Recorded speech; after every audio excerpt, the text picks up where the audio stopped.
حلال اور حرام کمائی کی تو بے انتہا قرآن میں اور حدیث میں نبی کریم علیہ الصلوۃ والسلام نے بہت تاکید فرمائی. حلال ہی حلال ہونا چاہیے. حرام کی ملاوٹ اگر شک و شبہ کچھ ہو گیا ہے، غلطی سے کہہ دیا، کوئی کلام نکل گیا بھائی یہ کتنے کا ہے، اتنے کا ہے، کہہ دیا اس سے اچھا تو ملتا ہی نہیں، حالانکہ بہت ملتا ہے، کہیں اور چلا جائے گا، مل جائے گا. اس کے اس کہنے سے کہ اس سے اچھا بہت کہیں ملتا نہیں ہے، اس نے خرید لیا. اس مال کی کمائی کے اندر تمہاری زبان کی وجہ سے کمزوری پیدا ہو گئی. اسی کو فرماتے ہیں کہ اگر ذرا بھی شبہ ہے تو جو کما کے گھر لاتے ہو اس کے اندر غریبوں کو دو. اے اللہ میری غلطی سے اگر کہیں کچھ کمی رہ گئی ہے اس کے اندر تو میں دے کر کے اپنے مال کو بالکل صاف ستھرا کرنا چاہتا ہوں. اور دیکھو ایک تو یہ چیز ہے کہ میں کما رہا ہوں، اللہ مجھے ہدایت دے. ایک یہ ہے کہ میرے بعد میری اولاد دین پر قائم رہے، میرے گھر میں ایمان کی روشنی رہے. اس لیے نبی کریم علیہ الصلوۃ والسلام نے معاذ بن جبل رضی اللہ تعالیٰ عنہ کو نصیحت کی تھی، انفق علی عیالک من طولک. اے معاذ اپنے بچوں پر جو بہترین سے بہترین حلال سے حلال مال ہو وہ خرچ کرنا. اگر رتی برابر بھی شبہ ہو اپنی اولاد کو کون کھلانا. کیا مطلب؟ اگر تم چاہتے ہو کہ تمہارے بعد تمہاری نسلوں میں دین و ایمان چلے رہے، تمہارے گھر میں ایمان کی روشنی رہے، تمہاری اولاد صراط مستقیم پر رہے، تو اگر رتی برابر بھی شبہ ہے اولاد پر خرچ نہ کرنا. اگر تم اس طرح بچو گے تو فرماتے ہیں کہ ہر حرام سے بچو گے تو تم بڑے عبادت گزار بندے بن جاؤ گے، لوگوں میں سب سے بڑے کیوں؟ جب تمہاری کمائی حلال ہے، تمہاری آنکھ سے حرام سے بچاتے ہو، کان کو بچاتے ہو، زبان کو بچاتے ہو، ہاتھ پیر کو بچاتے ہو، پیٹ کو بچاتے ہو تو اللہ تعالیٰ تمہیں اس کی بنیاد پر توفیق عبادت کی دے گا. اعبد الناس ہو جاؤ گے تم. یہ نصیحت ہے ابو ہریرہ کو، ابو ہریرہ رضی اللہ تعالیٰ عنہ کو نہیں بلکہ اپنی ساری امت کو نصیحت ہے اللہ کے نبی کی. حضرت سعد رضی اللہ تعالیٰ عنہ نے آپ کی اس نصیحت کو کہ اپنی کمائی اور کھانے کو حلال کر لینا گرے باندھ رہی اور ساری زندگی اسی پہ گزاری. مشہور تھے. سعد کون ہے؟ مجاب الدعوات، دعا مقبول. آتا ہے کہ حضرت عمر رضی اللہ بڑے دبدبے کا آدمی، اللہ کا نبی فرماتا ہے جس راستے سے عمر آتے ہیں شیطان اگر دیکھتا ہے تو راستہ بدل دیتا ہے. حضرت عمر رضی اللہ تعالیٰ عنہ کا حضرت سعد سے کچھ جھگڑا ہو گیا، کوئی بات چیت ہو گئی، حضرت سعد کو غصہ آ گیا، فرمانے لگا عمر تمہارے لیے بد دعا کروں گا. عمر جیسا آدمی زمین پر بیٹھ گیا، وہ کہا خبردار زبان مت ہلانا، جو چاہو بدلہ لے لو مگر زبان سے بد دعا مت کرنا. جانتے تھے کہ اگر بد دعا کر دی سعد نے تو ان کی دعا اللہ کے یہاں سے رد نہیں ہوتی ہے.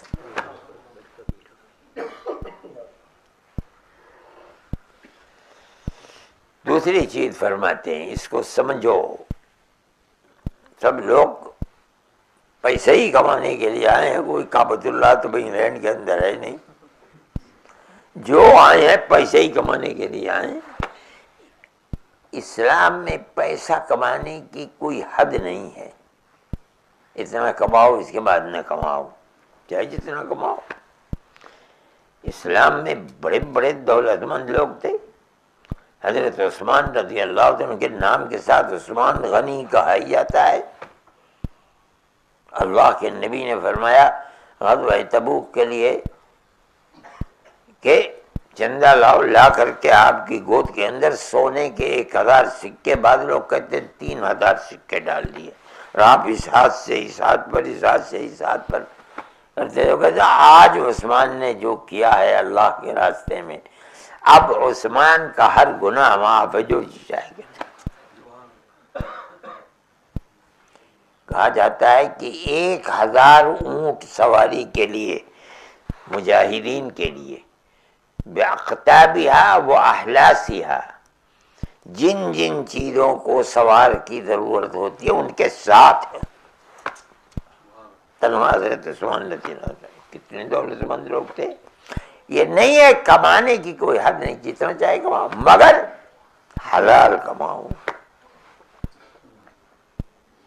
نیت اچھی رکھو،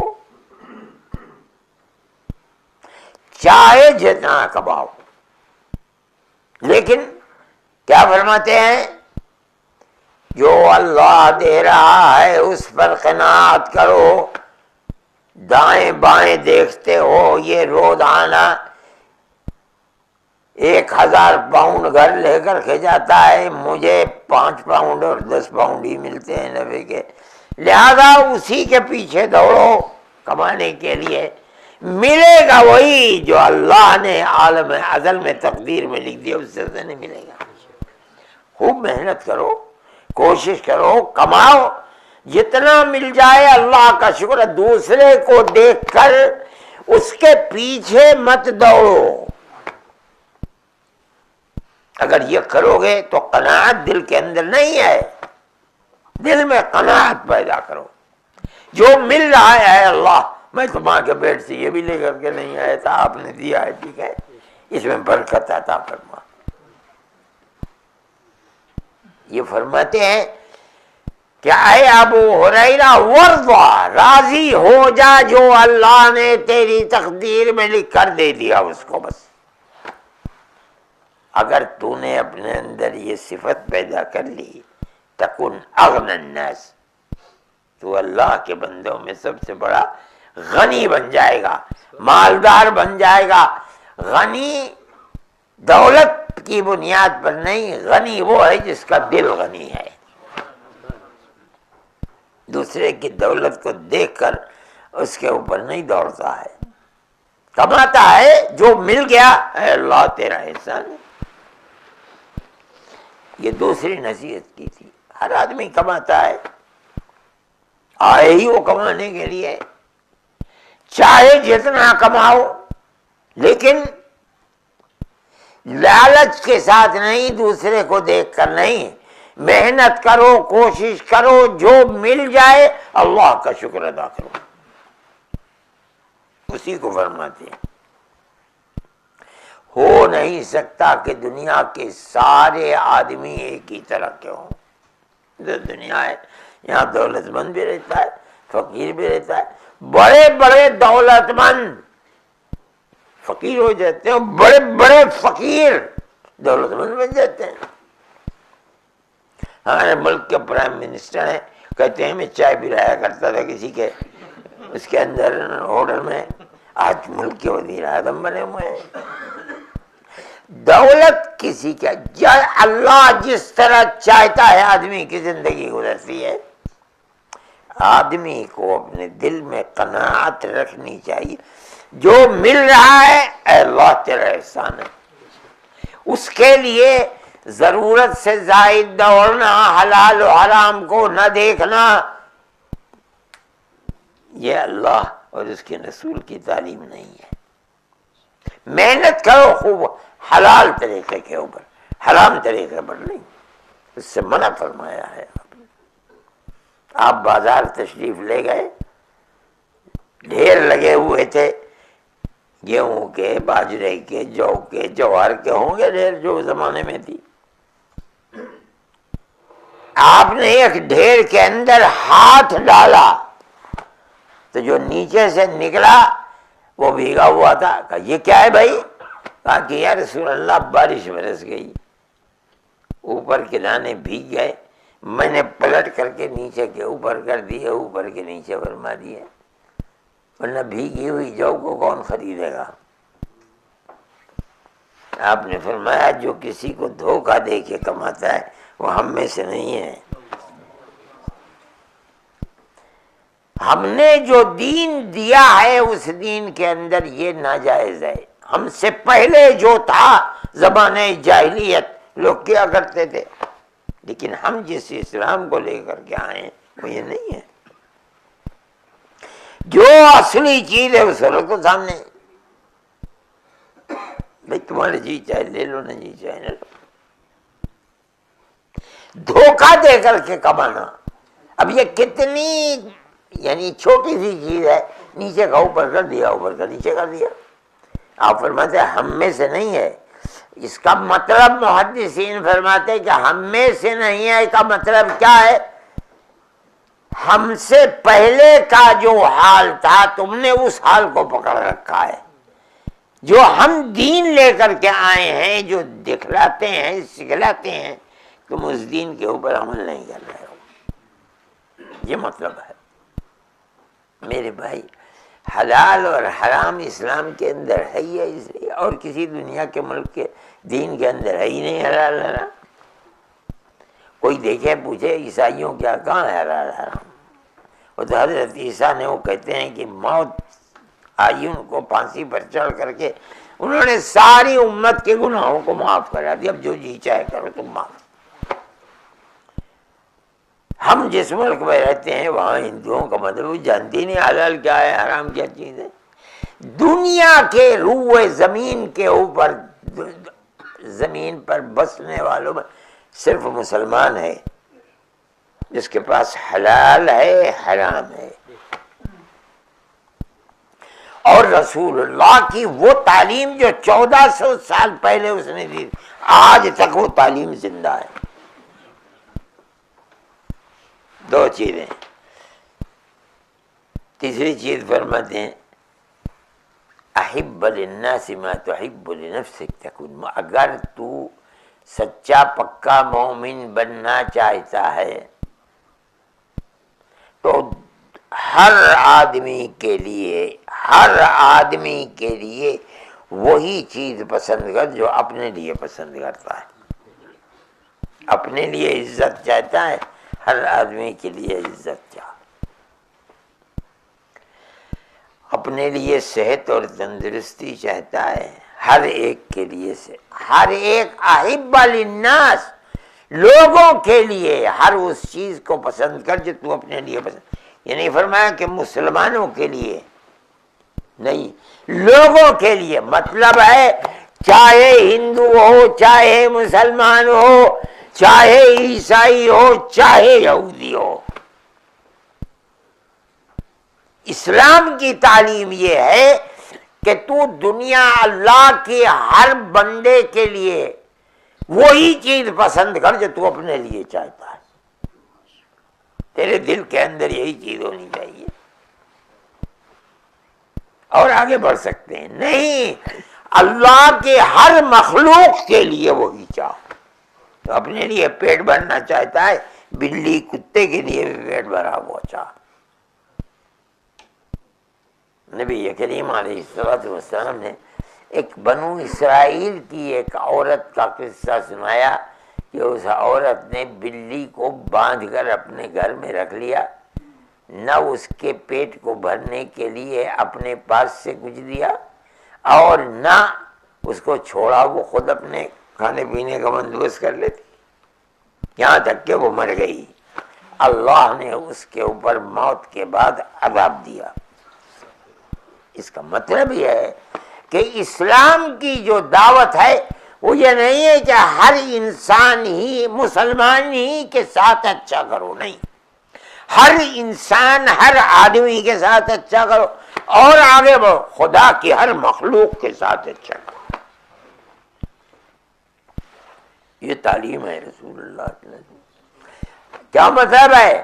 اگر تمہیں یہ معلوم کرنا ہے کہ یہ آدمی سچا پکا مومن ہے یا نہیں ہے، اس سے مت پوچھو، لوگوں سے پوچھو جو اس کے قرب و جوار کے ہیں کہ بھئی یہ تمہارے ساتھ معاملہ کیسا ہے، محبت کا معاملہ کرتا ہے یا نہیں کرتا ہے۔ اگر وہ لوگ کہیں کہ ہاں بھئی بہت اچھا آدمی ہے، ہماری مدد کر، تو کہو تم سمجھ جاؤ کہ یہ بچہ پکا مومن ہے۔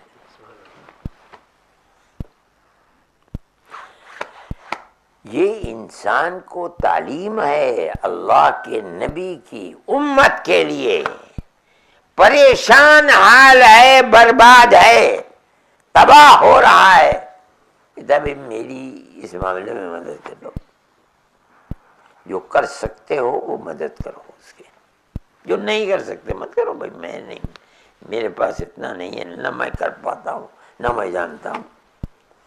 لیکن اگر نہیں جانتے، دوسرا جانتا ہے، راستہ بتا دو۔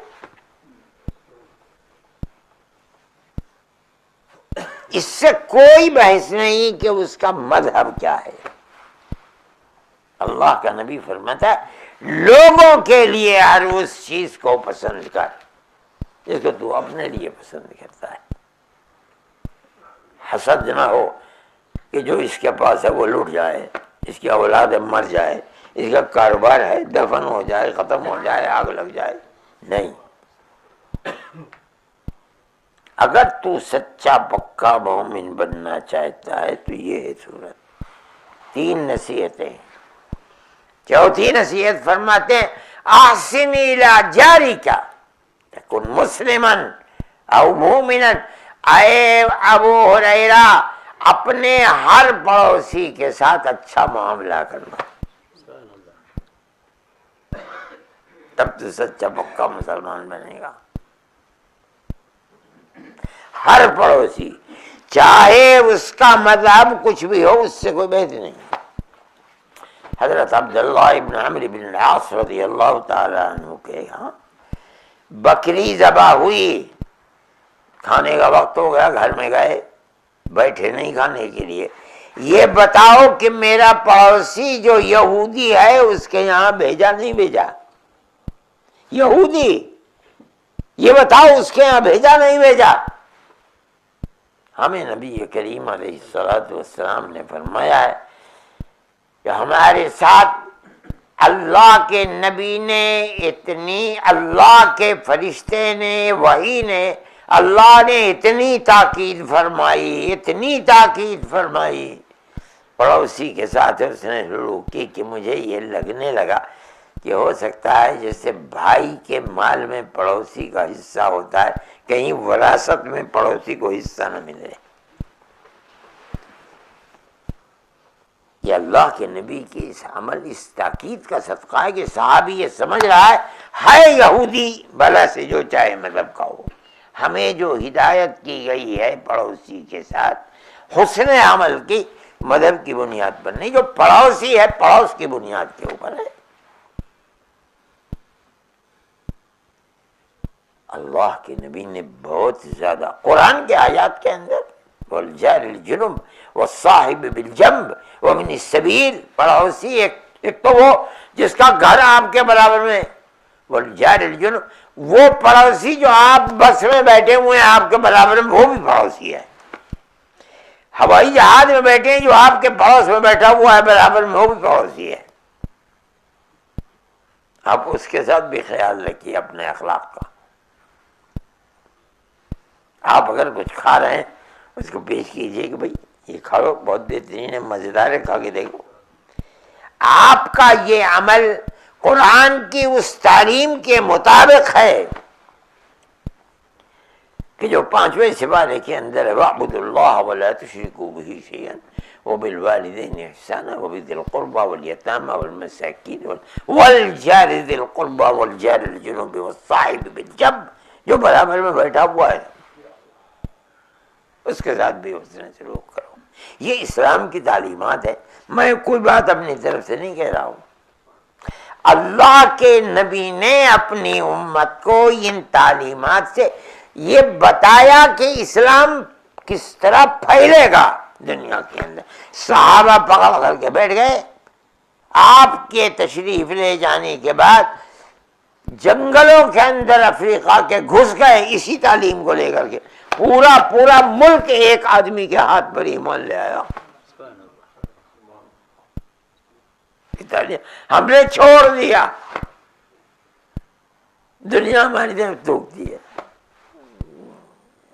حالانکہ انجام غلط ہے اس کا. آپ ہر آدمی کے ساتھ حسن سلوک کیجئے. جمیع سلمان ابھی پنجاب کے اندر سکھ لوگ ہیں, ہندو بھی ہیں, جنہیں پڑھے پنجاب 5 پانی, یہ 5 دریا ہیں جو پہاڑوں سے نکلتے ہیں پنجاب سے پہلے ہمالیہ پہاڑوں کے اندر سے.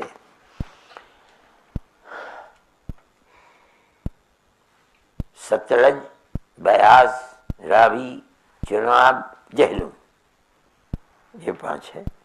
نکلے اور آ کر کے وہ پنجاب کے ایک دریا میں گھس جاتے ہیں, اسے دریا سندھ کہتے ہیں. اس قدر تیز پانی آیا, اس قدر تیز پانی کہ تمام دریا بہ کر کے ایسے کہ لوگ بہ گئے اس کے اندر, لاشیں بھی ملی نہیں لوگوں کی. جمیع علماء نے ایک دوسرا نہیں اعلان کیا کہ اپنے بھائیوں کی مدد کرو. میرے خیال میں شاید 500-700 800 1000 ٹرک چلے گئے ہوں گے. میوات کا تو کوئی گاؤں کہتے ہیں بچا نہیں یہاں سے ٹرک نہ گیا ہو. بمبئی والوں کا کل فون آیا, میرے بابا نے لے کر کے چلے جاؤ, کہتے ہیں مکانات بنوانے. میں نے کہا بناؤ. راجستھان کے لوگ پہنچ گئے, اس میں کچھ حصہ جموں کشمیر کا بھی ہے جس میں مسلمان ہیں. کھانے پینے کی چیزیں تو اتنی آئیں کہ تقسیم کرنا مشکل ہو گیا. پیسہ لوگ لے کر کے آئے. میں نے کہا بھائی پیسہ زکوٰۃ کا لوگ اس میں زکوٰۃ بھی دے رہے ہیں. اب زکوٰۃ کے لیے تو بڑی مشکل ہے کہ تؤخذ من اغنیائہم وترد الی فقرائہم. مسلمان مالداروں سے لیا جائے گا, غریب مسلمانوں کی گونج میں تو کوئی مسلمان تھا ہی نہیں. میں نے کہا جو مسلمان ہیں جموں کے اندر, ہماچل کے اندر, چمبا میں, وہاں مسلمانوں کی طرح ان کو لے جا سکے تو ان کے مکانات بنوا دوں. ان لوگوں کو بہت دیا جا چکا ہے, جن لوگوں نے خرچ کیا خرچ کر دیا. لیکن اس کا اثر یہ ہوا کہ مودی جی کے ٹرک کو سکھوں نے واپس کر دیا کہ ہم نہیں لیں گے, لے جاؤ اس کو. میں کہتا ہوں کہ یہ اسلام کی تعلیم ہے, جو کر سکتے ہو کرو.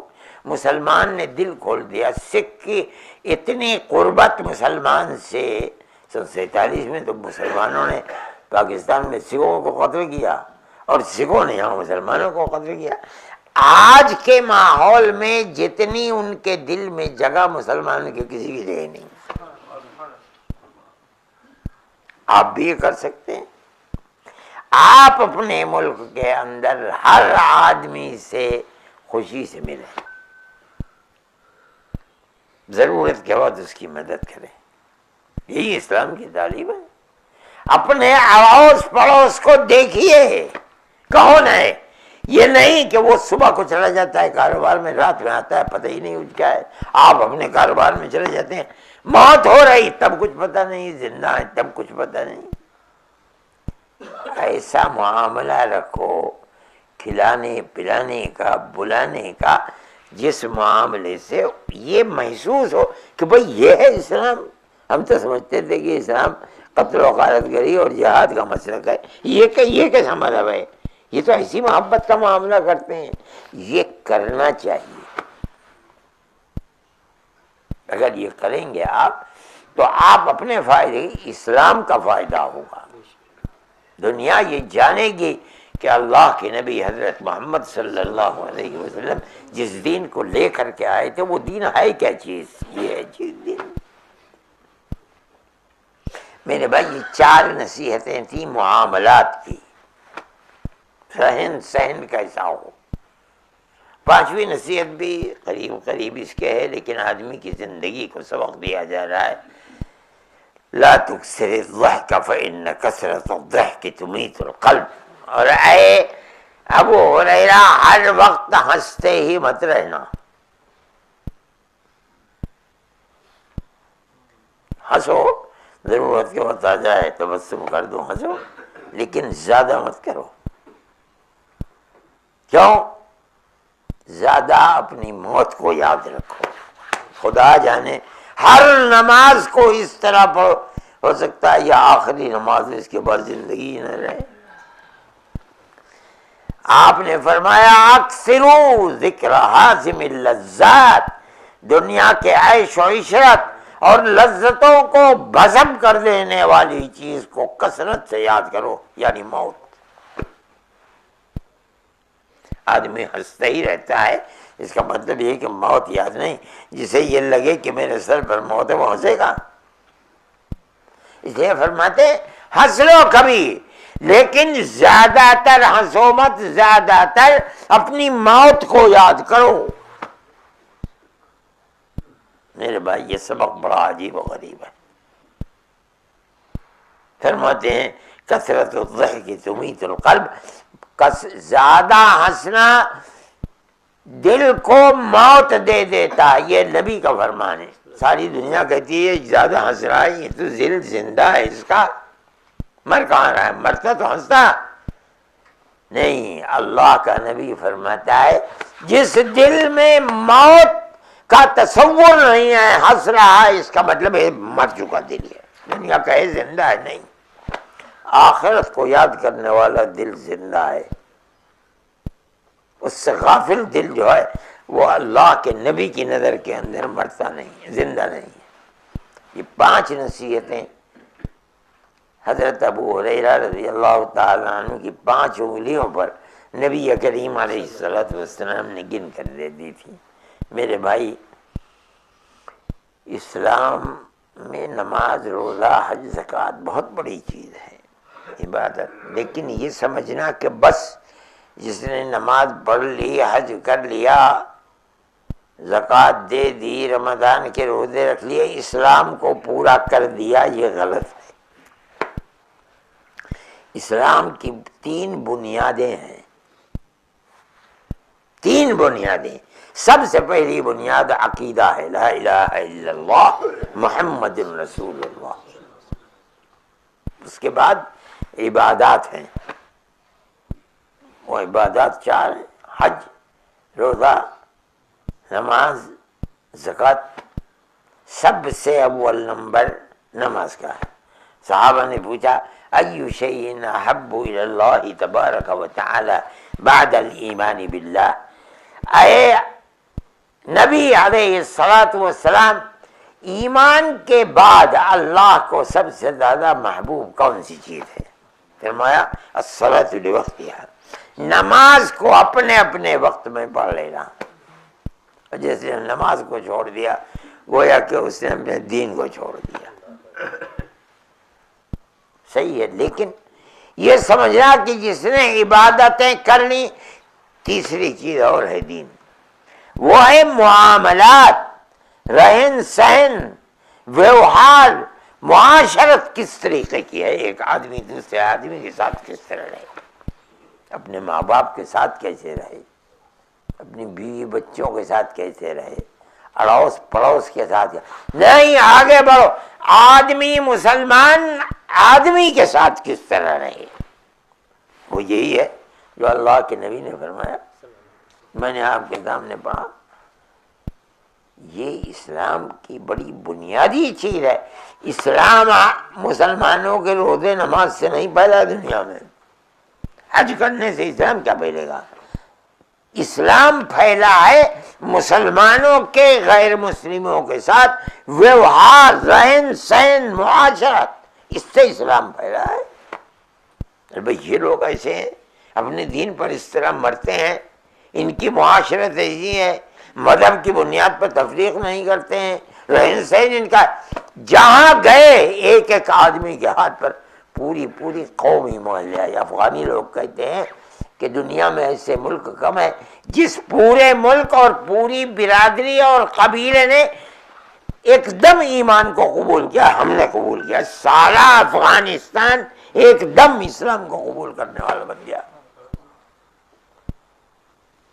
میرے بھائی، میں نے یہ حدیث آپ کے سامنے پڑھی، ترمذی کی یہ حدیث ہے، جس کا مطلب یہ ہے کہ اپنے رہن سہن کو اچھا کرو، آخرت کی فکر کرو، ہر حرام سے بچو اور ہر حلال کی طرف قدم بڑھاؤ، تب سچے پکے مومن بنو گے اور راستہ کھلے گا خیر کا، اور اللہ تعالیٰ دنیا کو بھی آباد فرمائے گا، آخرت کو بھی آباد فرمائے گا۔ وآخر دعوانا ان الحمد للہ رب العالمین۔ اللہم انا نشہدک انت اللہ لا الہ الا انت الاحد الصمد الذي لم يلد ولم يولد ولم يكن له كفوا احد۔ اللهم صل على سيدنا عبدك ورسولك محمد النبي الأمي وعلى آله وأصحابه وأهل بيته وبارك وسلم كما تحب وترضى عدد ما تحب وترضى۔ اے اللہ ہمارے بیماروں کو شفا عطا فرما، اے پروردگار ہمارے گھروں کو آباد فرما، اے پروردگار ہماری اور ہماری اولاد کے دین و ایمان کی حفاظت فرما، ہمیں رزق حلال عطا فرما، ہر حرام سے اے الہ العالمین ہماری حفاظت فرما، اے پروردگار ہماری آنے والی نسلوں کے دین و ایمان کی حفاظت فرما، اے اللہ ہمارے کاروبار کے اندر برکت عطا فرما، حلال عطا فرما، ہر حرام سے ہماری حفاظت فرما، اے پروردگار وقت آئے تو ایمان پر خاتمہ میسر فرما، میدان محشر میں نبی کریم علیہ الصلوۃ والسلام کی شفاعت میسر فرما اور اپنی جنت میں جگہ عطا فرما۔ وصلی اللہ تعالی علی خیر